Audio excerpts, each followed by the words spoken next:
नमस्कार। प्रादेशिक समाचार के साथ मैं कामिनी। पहले मुख्य समाचार। पूर्व मुख्यमंत्री चंपाई सोरेन 30 अगस्त को रांची में आयोजित समारोह में भाजपा में होंगे शामिल। श्री सोरेन ने नई दिल्ली में केंद्रीय गृह मंत्री अमित शाह से मुलाकात के बाद लिया फैसला। धनबाद में कोयला कारोबारियों के ठिकानों पर सीबीआई की छापेमारी। देश भर में हर्षोल्लास के साथ मनाई गई जन्माष्टमी। रात भर कृष्ण भक्ति में डूबे रहे लोग। राजधानी में आज कई जगहों पर हांडी फोड़ प्रतियोगिता का आयोजन। और राज्य भर में मॉनसून सक्रिय। आज राज्य के पाकुड़ और साहिबगंज समेत उत्तर पूर्वी भागों में हो सकती है भारी बारिश। और अब समाचार विस्तार से। झारखंड के पूर्व मुख्यमंत्री और झारखंड मुक्ति मोर्चा के वरिष्ठ नेता चंपाई सोरेन इस महीने की 30 तारीख को रांची में भारतीय जनता पार्टी में शामिल होंगे। असम के मुख्यमंत्री और झारखंड में भारतीय जनता पार्टी के चुनाव प्रभारी हिमंता बिस्वा शर्मा ने सोशल मीडिया पर इसकी घोषणा की। श्री सोरेन ने उनके साथ कल नई दिल्ली में केंद्रीय गृह मंत्री अमित शाह से मुलाकात की। हाल ही में चंपाई सोरेन ने झारखंड मुक्ति मोर्चा के नेतृत्व पर उनका अपमान करने का आरोप लगाया था। इस बीच झारखंड भाजपा के विधानसभा चुनाव सह प्रभारी हिमंता बिस्वा शर्मा ने कहा है कि चंपाई सोरेन काफी अनुभवी नेता हैं और उनके भाजपा में आने से पार्टी को मजबूती मिलेगी। रांची में पत्रकारों से बातचीत में श्री शर्मा ने चंपाई सोरेन के साथ ही मुख्यमंत्री हेमंत सोरेन को भी भाजपा में आने का आमंत्रण दिया। उन्होंने कहा कि हेमंत सोरेन अगर घुसपैठ और बेरोजगारी जैसे मुद्दों पर अपनी सहमति दें तो भाजपा उनका नेतृत्व स्वीकार करेगी। मैं तो चाहता हूँ हेमंत सोरेन जी भी बीजेपी में आए। हम लोग मिल के काम करता हूँ, देश का ही काम करता हूँ। झारखंड में घुसपैठियों को रोकने के लिए हम हेमंत सोरेन जी से भी बात करने के लिए हम तैयार हैं। अगर आज हेमंत सोरेन जी बोल देते हैं कि 30 सितंबर का पहले मैं 5 लाख नौकरी पक्का कर देता हूँ, तो हो सकता है हम चुनाव भी नहीं लड़ूंगा। मुख्यमंत्री हेमंत सोरेन आज दुमका के जामा में मुख्यमंत्री मैया सम्मान योजना के तहत राशि का हस्तांतरण करेंगे। संताल परगना के गोड्डा, देवघर, दुमका, जामताड़ा, साहिबगंज और पाकुड़ की महिलाओं के बीच योजना राशि का हस्तांतरण किया जाएगा। अब तक इस योजना के तहत 48 लाख महिलाओं ने निबंधन करवा लिया है। राज्य में होने वाले विधानसभा चुनाव को लेकर धनबाद में तैयारियां तेज हो गई हैं और जानकारी के साथ हमारे संवाददाता। राज्य में होने वाले विधानसभा चुनाव को लेकर धनबाद में तैयारियां तेज की जा रही हैं। इस संबंध में जिला निर्वाचन पदाधिकारी माधवी मिश्रा ने सभी सेक्टर मजिस्ट्रेट को संबंधित थाना प्रभारी से संपर्क करके वल्नरेबल मैपिंग रिपोर्ट तैयार करने का निर्देश दिया है। रिपोर्ट तैयार करते समय वहां की विधि व्यवस्था, आपराधिक घटनाएं, पूर्व के चुनाव में घटित घटनाएं, राजनीतिक प्रतिद्वंद्विता, धन बल का प्रभाव सहित अन्य महत्वपूर्ण बिंदुओं को ध्यान में रखना है। उपायुक्त ने कहा कि वल्नरेबल मैपिंग चुनाव प्रक्रिया की एक महत्वपूर्ण कड़ी है। सभी सेक्टर मजिस्ट्रेट को उन्होंने चुनाव से पूर्व सेक्टर पुलिस पदाधिकारी के साथ 3 बार अपने मतदान केंद्रों का भ्रमण करने को कहा। दीपक, आकाशवाणी समाचार, धनबाद। रांची रेल मंडल के डीआरएम जसमीत सिंह बिंद्रा ने कहा है कि केंद्र सरकार की एकीकृत पेंशन योजना की अनूठी विशेषताओं से रेलवे कर्मचारियों समेत अन्य केंद्रीय कर्मचारियों को लाभ होगा।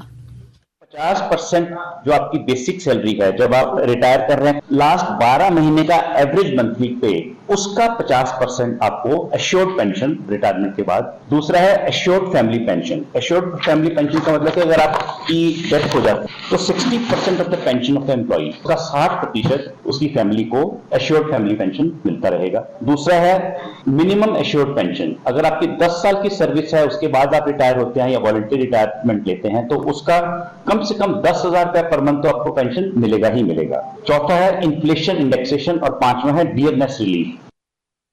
उधर धनबाद रेल मंडल के डीआरएम कमल किशोर सिन्हा ने भी एकीकृत पेंशन योजना की विशेषताओं के बारे में बताया। उन्होंने कहा कि 2004 के बाद जो भी कर्मी नियुक्त हुए हैं उन्हें यूनिफाइड पेंशन स्कीम का लाभ मिलेगा। सीबीआई की टीम ने धनबाद में कई ठिकानों पर छापेमारी की। पटना में प्रधान आयकर आयुक्त डॉक्टर संतोष कुमार की गिरफ्तारी के बाद यह कार्रवाई की गई है। डॉक्टर संतोष धनबाद क्षेत्र के भी प्रधान आयकर आयुक्त के प्रभार में हैं।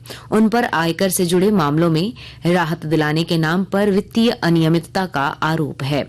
इधर धनबाद पहुंची सीबीआई की टीम ने रेडियोलॉजिस्ट, कोयला ट्रांसपोर्टर, प्रिंटिंग प्रेस संचालक और कोयला कारोबारी को हिरासत में लेकर पूछताछ की है। इसके साथ ही आईटीओ टेक्निकल प्रभाकर कुमार के ठिकाने पर भी टीम ने छापेमारी की। आकाशवाणी के ताजा तरीन समाचारों के लिए आप हमारी वेबसाइट newsonair.gov.in पर लॉग ऑन कर सकते हैं। ताजा समाचार X handle @AIR news alerts और Facebook page All India Radio News पर भी उपलब्ध है। अब प्रादेशिक समाचार एकांश के X handle @AIR news _Ranchi और फेसबुक, इंस्टाग्राम पेज तथा YouTube channel AIR news Ranchi पर भी हमारे बुलेटिन सुन सकते हैं। प्रादेशिक समाचार आप आकाशवाणी रांची से सुन रहे हैं। देश भर में हर्षोल्लास के साथ कृष्ण जन्मोत्सव मनाया गया। रात भर कृष्ण भक्ति में डूबे रहे लोग। राजधानी रांची में आज कई जगहों पर दही हांडी फोड़ प्रतियोगिता का आयोजन किया जाएगा। उधर लातेहार में प्रजापति ब्रह्मा कुमारी ईश्वरीय विश्वविद्यालय में श्री कृष्ण जन्माष्टमी मनाई गई, जिसमें बच्चों द्वारा मनमोहक तरीके से श्री कृष्ण राधा की झांकी प्रस्तुत की गई।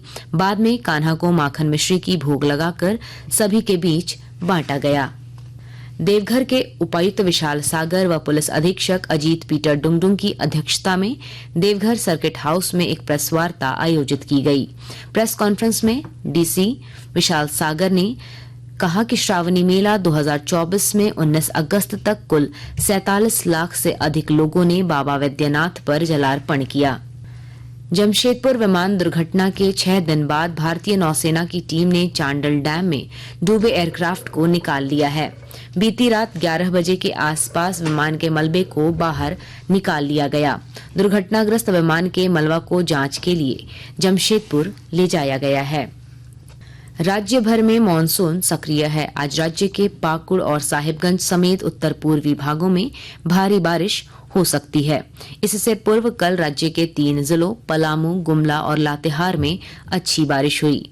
संताल परगना में भी कल अच्छी बारिश हुई। सबसे अधिक बारिश पाकुड़ में रिकॉर्ड की गई। मौसम वैज्ञानिक अभिषेक आनंद ने बताया कि राज्य में मानसून अभी मजबूत स्थिति में है।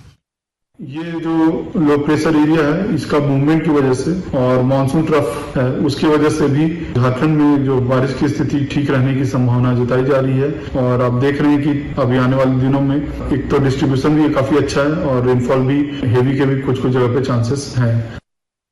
और अब अखबारों की सुर्खियां। रांची से प्रकाशित प्रमुख अखबारों ने पूर्व मुख्यमंत्री चंपाई सोरेन के भाजपा में शामिल होने की खबर को प्रमुखता से प्रकाशित किया है। दैनिक भास्कर के शब्द हैं, दिल्ली में केंद्रीय गृह मंत्री अमित शाह से मिले चंपाई सोरेन, भाजपा में एंट्री तय। प्रभात खबर ने लिखा है, 30 अगस्त को भाजपा में शामिल होंगे चंपाई सोरेन। दैनिक जागरण लिखता है, चंपाई 30 अगस्त को भाजपा में शामिल होंगे।